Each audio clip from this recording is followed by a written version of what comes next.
দেশজুড়ে এখন চলছে দুর্গাপূজার প্রস্তুতি। প্রতিমা তৈরিতে শেষ মুহূর্তে ব্যস্ততায় কারিগররা।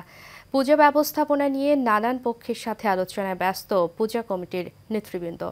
মৌলভীবাজার ও নরসিংদী থেকে প্রতিনিধির পাঠানো তথ্য ছবিতে এই দুই জেলার পূজার প্রস্তুতির খবর জানাচ্ছেন আরফি ইসলাম হিমু। সনাতন ধর্মাবলম্বীদের সবচেয়ে বড় ধর্মীয় উৎসব শারদীয় দুর্গাপূজার দিন গণনা শুরু হয়ে গেছে। আর কিছুদিন পর শঙ্খ আর উলুধ্বনির মধ্য দিয়ে সনাতন ধর্মাবলম্বীদের পদভারে মুখরিত হয়ে উঠবে মণ্ডপ প্রাঙ্গণ।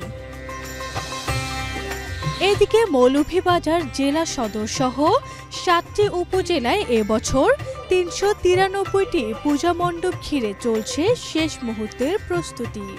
১৪টি সার্বজনীন এবং 3টি আপনার ব্যক্তিগত পূজা হচ্ছে। গত বছর যেমন আমরা অর্ডার পেয়েছি অনেক, এবারও অর্ডার কম। গতবারের তুলনায় এর দামও কম, জিনিসপাতির দাম বেশি।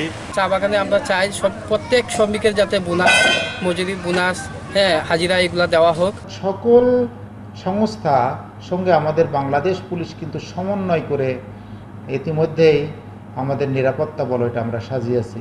এবং পরবর্তীতে কি হবে, যেদিন পূজা মণ্ডপ বিসর্জন দেওয়া হবে, বিসর্জনের দিন আমাদের রাস্তায় অধিক সংখ্যক পুলিশ টহলে থাকবেন।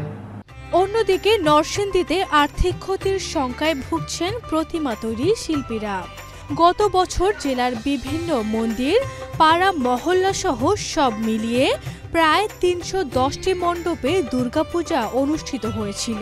এবছর তা নেমে ৩০০টি মণ্ডপে নেমেছে। আমরা নরসিংদী জেলা পুজো উদযাপন পরিষদ বেশ কয়েক দফা মিটিং করেছি নিজেদের মাঝে। আমাদের নিজস্ব তত্ত্বাবধানে মন্দিরগুলি পাহারা দেওয়ার জন্য বলেছি। শেষ মুহূর্তের প্রস্তুতি হলো আমরা এখন রঙের কাজ করব। রঙের কাজ করার পর আমরা ঠাকুর ডেলিভারি দিয়ে দেব। এদিকে উৎসবকে ঘিরে যাতে কোনো ধরনের অপ্রীতিকর ঘটনা না ঘটে সেজন্য পুলিশের পাশাপাশি সেনাবাহিনীর কয়েকটি টিম মোতায়েন থাকবে বলে জানিয়েছেন পুলিশ সুপার। পূজা নির্বিঘ্নে করতে আশ্বাস প্রশাসনেরও। পূজার উপলক্ষে আমাদের যে নিরাপত্তা বলয় থাকবে সেটি হচ্ছে 3 স্তরের নিরাপত্তা বলয় থাকবে। সেখানে আমাদের সাদা পোশাকে পুলিশ থাকবে, সেখানে আমাদের পোশাকধারী পুলিশ থাকবে এবং একই সাথে আনসার ও আনসার ভিডিপি। হিন্দু ধর্মাবলম্বীদের সবচেয়ে বড় সারাজি উৎসব যাতে সুন্দরভাবে সম্পূর্ণ হয় সেই চাওয়া সকলের। আরফি ইসলাম হিমু, এশিয়ান টেলিভিশন।